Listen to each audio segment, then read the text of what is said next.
Hello, everybody, and welcome to Legend of the Stone Owl. We like to call it LOTSO, and this is episode 11.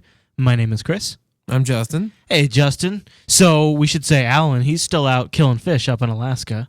And so it's just going to be a two-man show tonight. But we'll try to think of maybe what Alan was going to say, something profound, and we'll just have like an Alan profound bomb, and we'll drop it in the show at some point. It might evolve around having to go to the bathroom. I do have to warn you, but it will be a profound having to go to the bathroom statement. Yeah. Now, I wanted to say something. You don't have to say too much if you don't want to, but people should know that you and Alan, you guys have known each other for a long time, right? And you came over to my place today, and you came over in Alan's vehicle. Yeah. I was surprised by that.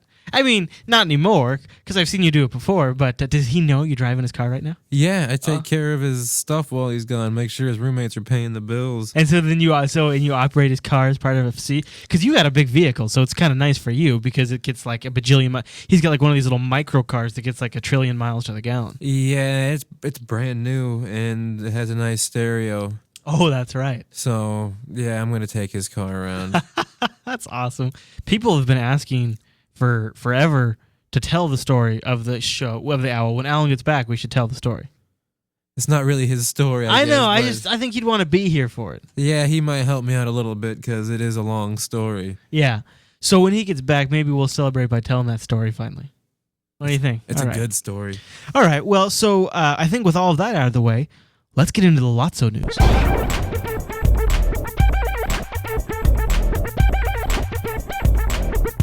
And that music definitely means it is time for the LOTSO news.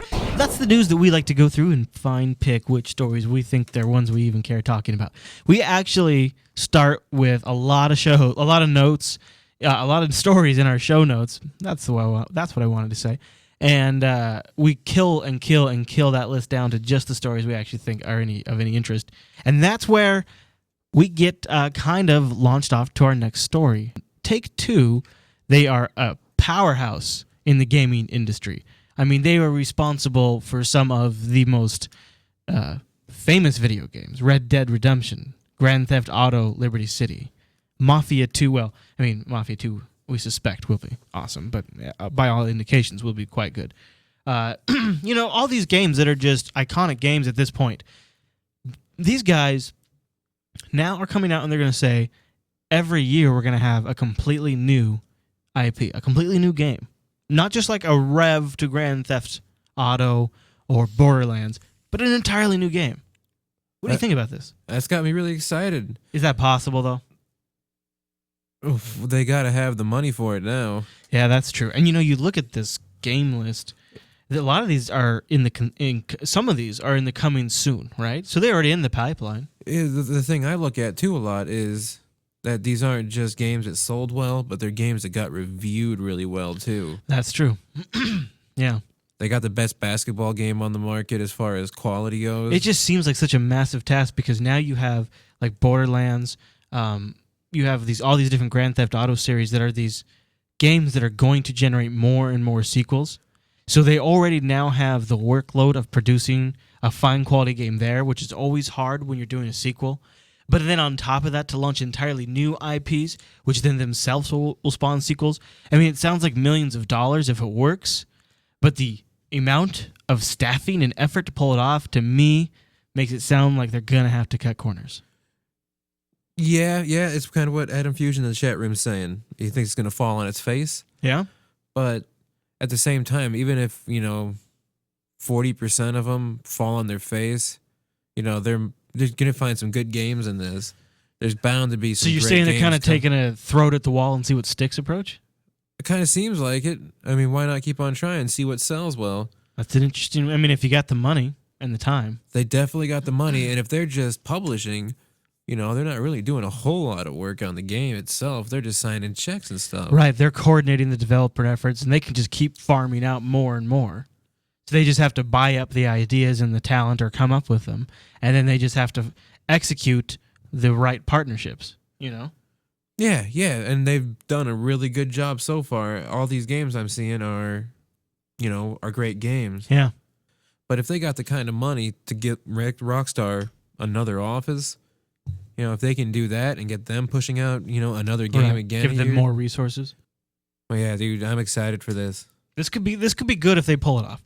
All right, well, another innovative gaming, or hopefully what could turn out to be innovative gaming. That was this initially only available on certain platforms, or is this the initial launch and we just haven't seen it? This is the before? initial launch, and What's the name of the game? Deathspank. Deathspank. That's all one word. Yeah, and they're the way they're describing it is Monkey Island. Yeah. Oh, yeah. Because you played that? Yeah, back in the day. Okay, well, it was hilarious, right? Yeah. So it's kind of like that quip, like kind of humorous slant to it. It says it's Diablo meets Monkey Island. So it looks like a lot of fun. It's a crazy RPG. I know it's coming out on the 360 arcade. Is it coming out on the PlayStation Network too? I think so, yeah. Okay. But these games that you can get online now are getting good. They really are. Some I know some people kind of thought Braid was a simple game, but that was one of the first arcade games for me that really clicked. Like, whoa, wait a minute. Some of these indie developers can really make some games that I want to play, and I maybe Braid's just. Maybe I'm one of the few lovers. I don't know. I've heard some people say some bad stuff, but I thought it looked awesome, and I think this looks like one of those games too. And it's like it's easy to pick it up too, because you just go to the arcade, find it, and you sit right there in your chair, and you have it in 5 minutes. You know. Yeah. So the barrier of entry is low, so I'm definitely going to try it. No, I think this will be great. There's co-op in it. They just say the amount of loot is insane. Yeah, I'm looking at the graphics now, and they look. They look probably kind of about Wii level graphics. Yeah, they're nothing special, but they look fun, and they look clear. Like it looks pretty obvious what everything does. So it's not going to be one of those games where you really have to have this weird combo of buttons to do things. Well, it at least seems like a game that I would probably plug away at for a few hours on a Saturday from time to time when I've got some extra time to kill. It doesn't look like the kind of game, for me personally, it doesn't look like the kind of game I get sucked into. I thought you'd be all about this. I don't know, maybe.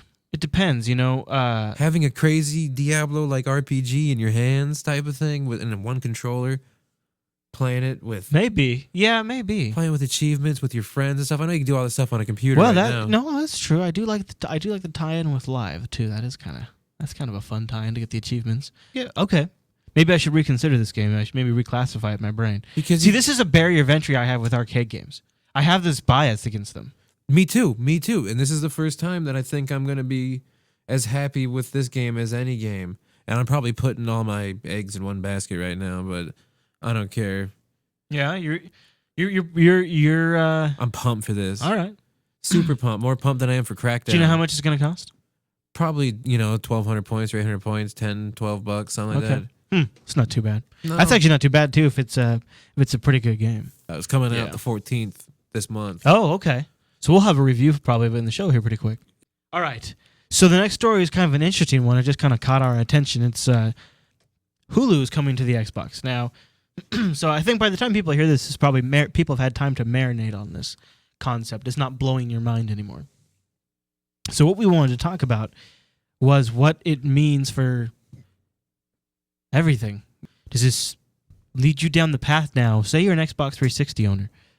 And Microsoft just signed that wicked deal with ESPN, with live content and all this different kind of stuff. And then Hulu comes along, and for $10 a month, you can watch pretty much any show, even current ones, the entire season on demand when you want it. $10. And they have almost all the shows you want. And you have it right there on your Xbox 360. And you're looking at this $80 a month Comcast bill. And you're going, what am I paying $80 a month for?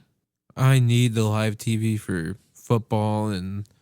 What if the ESPN stuff could do it on the Xbox 360? There's no way they can get away with it. They'd have to pay the Football League a lot of money for that.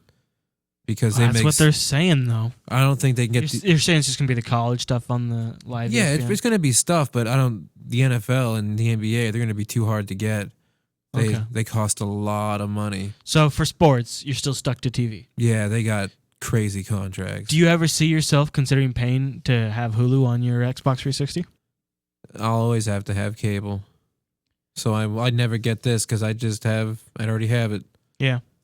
I often have been on the edge of considering, and I'd like to ask the chat room too, if you guys in the chat room would just shout out what does it make you consider quitting? Just type in quit in the chat room if it would. I would say that in my expectation, Hulu will probably be a potential game changer for me if they actually have a good catalog. Do they do HBO shows and everything? I don't know. I don't know what's on there yet. So that's what I'm saying. If I find out they have a good catalog, I might do it, because I really right now question my cable bill. I watch very little TV. It is too much money for cable. Well, now I'm thinking, okay, wait a minute. My Xbox 360, I don't have one in my living room at the moment. But if I got one, I could get that new quieter one, and then I could have Kinect when it comes out. So I could maybe try some of the exercise stuff. Plus, it does do Netflix streaming, and I have a Netflix account, and that'd be nice to have in my living room. Well, and now I could get Hulu subscription, and I can now watch Netflix and Hulu in my living room. Oh, and it does actually connect to my FreeNAS server, which it can stream videos to. So now, wait a minute, the Xbox 360 all of a sudden is becoming a very handy machine for me. That's crazy how much that thing's able to do right now. I'm pretty blown away by all of this on these systems, and I think I might cancel my TV. For you, I definitely would. I would have canceled it a long time ago with Netflix. Yeah, then the chat room is bringing these up. Most of them are saying no, they wouldn't. Adam Fusion said he's already quit his cable, though. So that's he's already made the jump. But he also is in here saying, and I agree with him, and I think a few other people in here do too, that the ads need to go. If I'm going to be paying for this crap, come on, guys. But you're paying for cable. Yeah. So if you can pay and get the same thing practically for, an eighth of the price. Okay. But you should be getting more commercials, in my opinion. Oh, wow. All right. Well, here's where I'm coming from. In my mind, their competition really isn't Comcast. Their competition is that in 5 minutes, I will have a high-definition version of this video downloaded that will have no commercials, it will not have any DRM, and in 15 minutes, I'll have it playing on my TV. I believe that's their competition. What, people pirating? Yeah. It's not hard enough anymore to pirate. Now, that's a moral decision, and that's a different story. But the fact of the matter is if they want to help prevent that, they kind of have to go what iTunes did.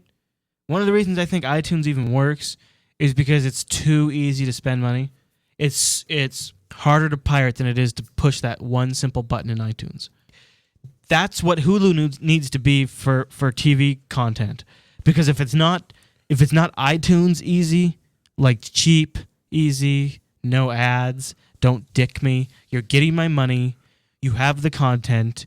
See, right now they have a pretty good content base because they're owned by a lot of people. They're owned by like NBC. They're owned partially by Fox. They have so it's not like it's going crazy to get their content.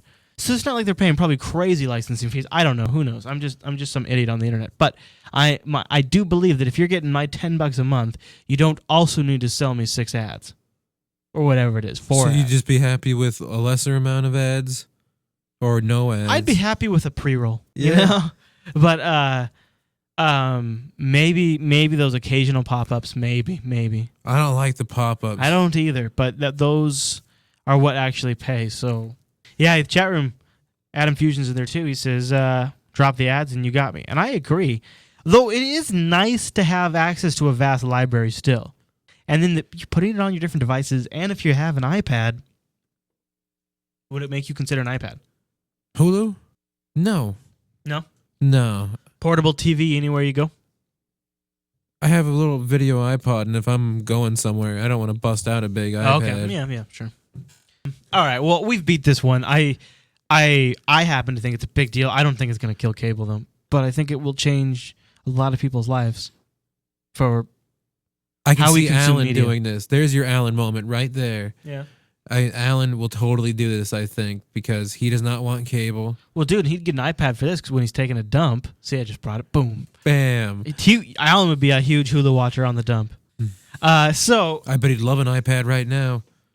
I think I'll do this. I've got a 360 upstairs, right? I've got a PlayStation 3 downstairs. Right. I've got an iPad. Right. This would be, my wife is home all day. This would be awesome for her. And it's a hassle to pirate. To get an entire season, you got to go download it, and then you got to extract it, and you got to copy it. That just takes time. Yeah.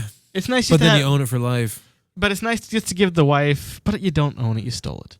But it's nice just to give the wife the remote and just say, push the button on the one you want. So you don't have to have. Yeah, but with your wife, she's Well, smarter than I am with technology. I'm trying to just speak for, John Everyman. Yeah. All right. Well, I think that's all we've got for the LOTSO news.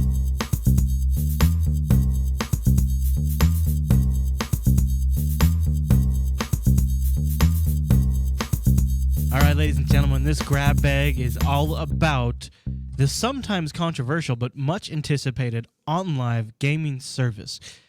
I'm curious what somebody that hasn't been following it as closely as perspective is, because I've been specifically following it. I heard it when you told me about it. Okay.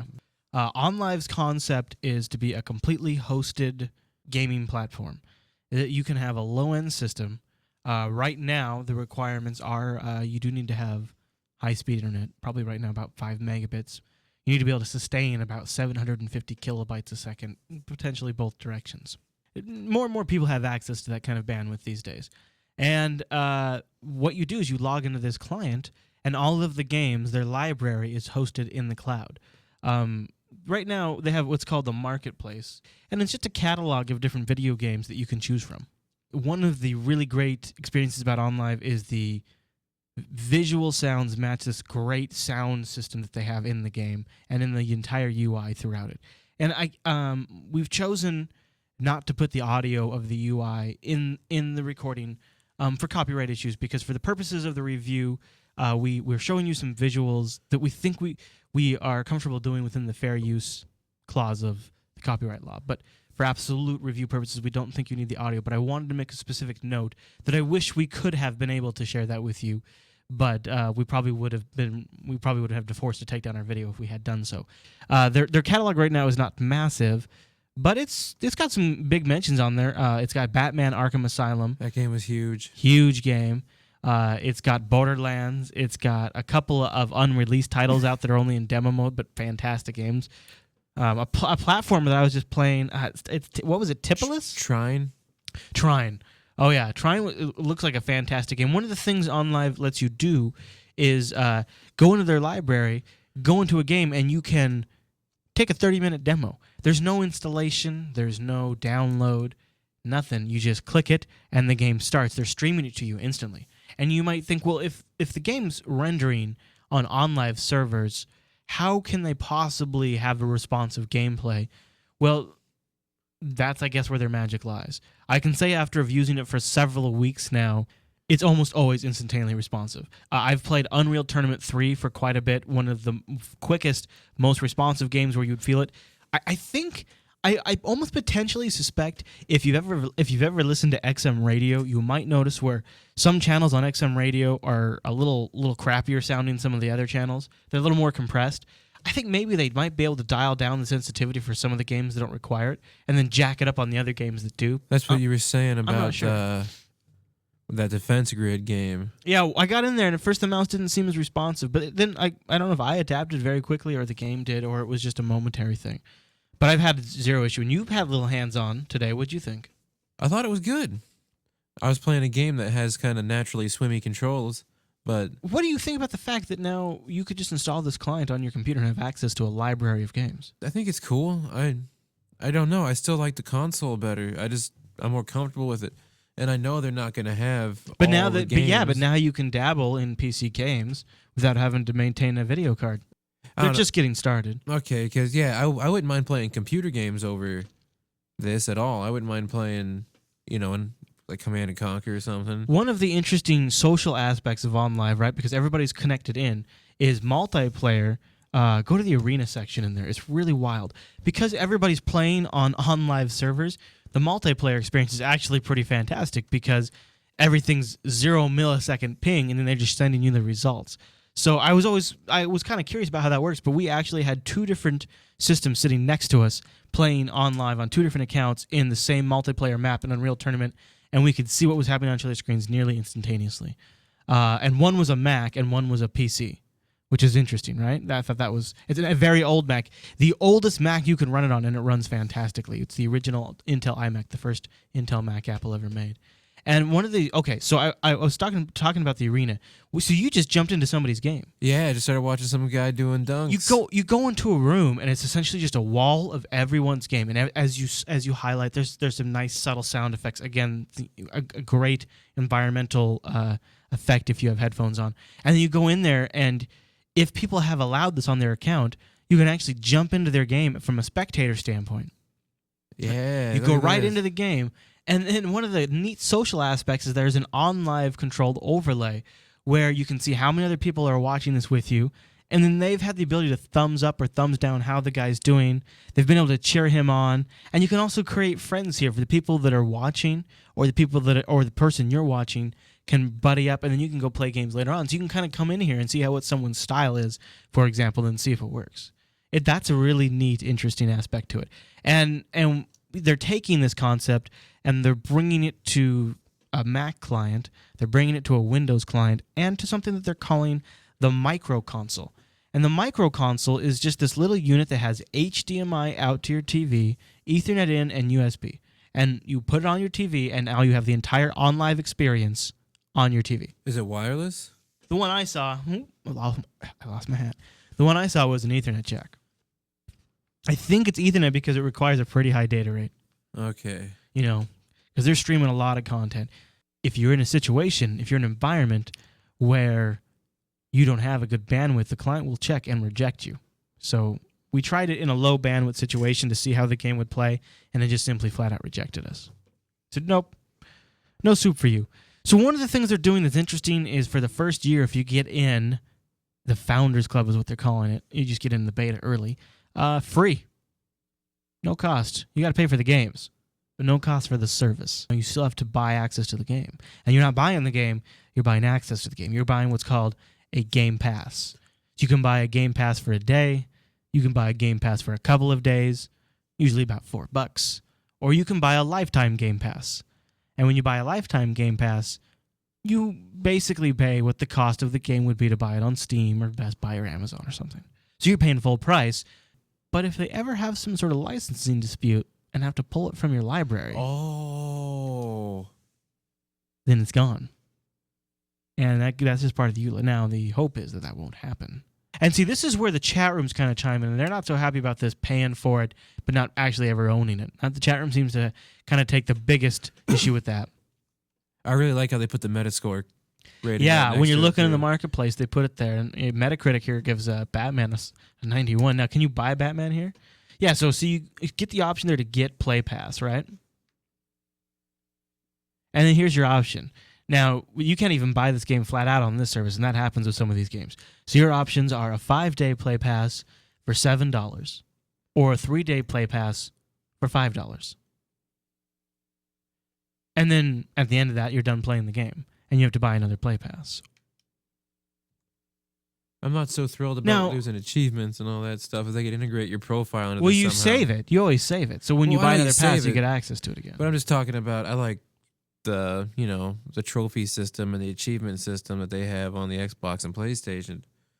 And you don't get to integrate your profile at all with any of that stuff, which I'm not a big fan of because I really like having the profile. Oh, that's good. So in OnLive, I guess, one of the guys in the Kleenex or whatever his name is in the chat room is mentioning that they give you they give you a guarantee of how long they have a license for, and often they're like till 2013. So it's not like it's not like they're just gonna pull it from their library all of a sudden. There is some guarantee there of how long you'll get access.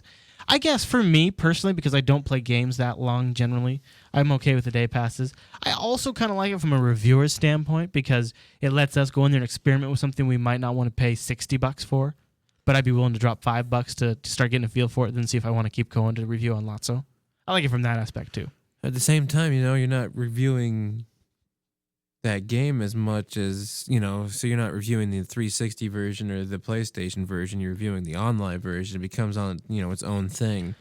Yeah, because it's not as, we should say, but the gameplay, though, looks quite good. But it's a pretty cool system. You jump in, and now you get a little gameplay animation while it loads up. And then, I keep dropping my hat, and then it goes into the game. But, I don't know. I guess I think the graphics are pretty good, so you get a sense of what it would look like on a good system. I mean, so we're in now playing the game, and it's loaded up, and it's just, no download, no install. It's going. That's kind of nice. But the graphics do sometimes look a little crunchy, a little compressed, and a lot of motion. Probably, also you have to keep in mind, if you're going to watch this on the video version, it's going to look re-encoded. So you're watching it encoded sent to us, and then we're capturing it and encoding it again. I mean, already you can tell the graphics. I mean, that's almost just as far as you have to go. You can tell the graphics are. You can tell they're good. So I would say they're probably nearly comparable to the 360. Not as good, but getting close to it. I think that looks pretty sharp, to be honest. Yeah, it does pretty good whenever there's not a lot of motion, for sure. That's when it looks its best. But like any video compression technology, it does break up a little bit. But they have some really good technology. It's good. You'd have to be really looking for it in a lot of cases. It's impressive. The technical feat that they're pulling off in this real-time capture of your movement and streaming that, rendering on their server, sending you back the output, and then to have the sound perfectly synchronized with all of that is an extremely impressive technology. I almost wonder why even stop at video games. What I was thinking too is, how many games do you actually keep over 2 years? I mean, I'm sure. Well, I keep them. Yeah, but do you ever go back to them? Not as often as I used to back in the day. Yeah, so this kind of service seems like it'd be pretty cool for that, because I trade all my games in, every single one. Yeah. And there's not a whole lot of games that I've kept over the years. I've rebought a few, but I've never ever. I don't have a game from 2 years ago at my house right now. Really? Mm-mm. So, we can't really relay how they look, but in your opinion, looking at it right here now, you're looking right at it. You're looking at a 720p picture on a 1080p screen right now. In your opinion, how does it look? I don't know. I think it looks as good as it does in my Xbox did. Right now it does anyways. Yeah, I think for the most part it does. I think sometimes the 360 can look a little better, but in the most part it looks so. That's an impressive feat too, and you get that same quality even on a lower end machine. The chat room seems to be interested, I would say, but skeptical. I was very skeptical, and I've turned around. I've really turned around a lot. I gotta say, if you want to check out a really good blog, our buddy Jeremy, go to twitter.com/JVJeremy. He has it linked there. He has a really good article about OnLive, and I think who needs to embrace the OnLive service is people who have more casual gaming needs. Think about grandma's house. You know how grandma has that computer out in the living room, and all the kids come over for the 4th of July to see grandma, and they want to play some video games. Well, grandma doesn't want to have to go out and buy an Xbox 360 so that way Jimmy can sit in the corner and not be a piece of crap. But she could have an OnLive service that she fires up and have some nice games in there. Or Mac owners. This is great for Mac owners. I mean, yeah, if you can get into it for a year for free, sure, do it. Why wouldn't you? Why wouldn't you do it for free? What's the loss? You blow a few dollars playing a video game? That's not a big deal. No, it's not. But still, it'd have to be, not just casual, but that in between, mid casual.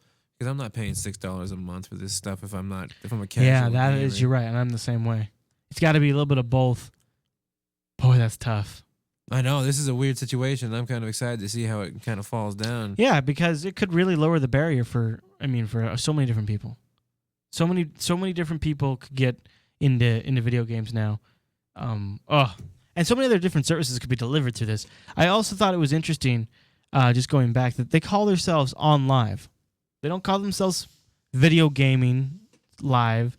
They don't call themselves cloud gaming. They hit you with a general name. General name, because to me, if you can stream video games like this, you can stream anything. You can stream videos. What's bigger than video games as far as streaming? I can't think of anything. I mean, it seems like it'd be easier to stream a high-definition video than this, because this is this two-way immediate response, no-lag control interaction that has to be perfect, or the whole experience is just screwed. And then to be rendering all of this on their end and streaming it, it's not just a matter of streaming a video file off of a server. You actually have to render the pixels.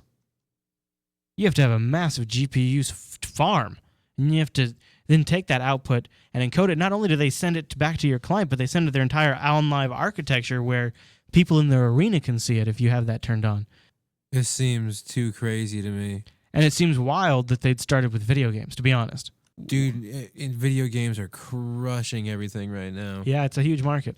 But I think it's the only beginning. I mean, I'm just making a conjecture because they call their service OnLive. If you're going to call it OnLive, you keep it general because you could have OnLive TV, you could have OnLive applications, you could have OnLive desktop. Whatever it could be, we'll see. I hope it does good. I don't see why it wouldn't.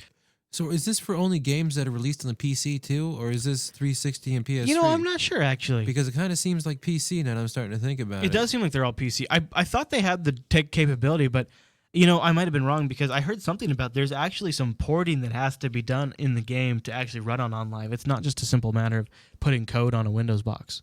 Here's an interesting little bit of background just to kind of give you an idea of the people behind OnLive and maybe kind of an insight of how they're actually pulling this off. But Steve Perlman is OnLive's CEO, and he is a big part of Apple's QuickTime.